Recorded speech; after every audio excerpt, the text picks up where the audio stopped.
As the crisis in Ukraine rages on, President Obama has threatened Russia with more sanctions aimed at destabilizing its economy.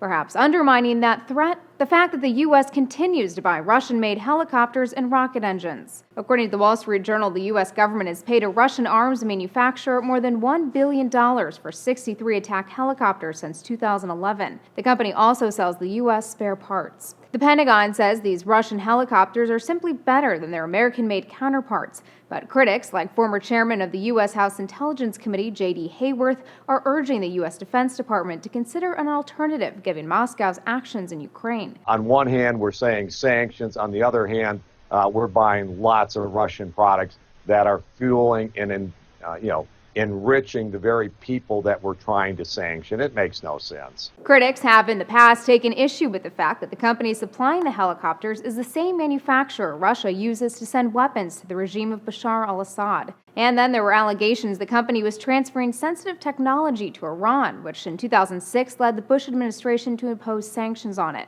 The Obama administration lifted those sanctions in 2010. It's worth noting the U.S., as the world's top arms exporter, sells more weapons than Russia, though Russia is a close second. Many lawmakers are now urging the State Department to switch to using more of a similar Boeing helicopter in Afghanistan called the Chinook, a helicopter they say is just as capable. But NPR quotes Senator Adam Smith of the House Armed Services Committee, who explains switching to American-made helicopters could spell trouble for the Afghan pilots who are only trained to fly the Russian aircraft. President Obama recently issued an executive order giving him the power to sanction Russian military suppliers, but hasn't yet taken the steps to do so.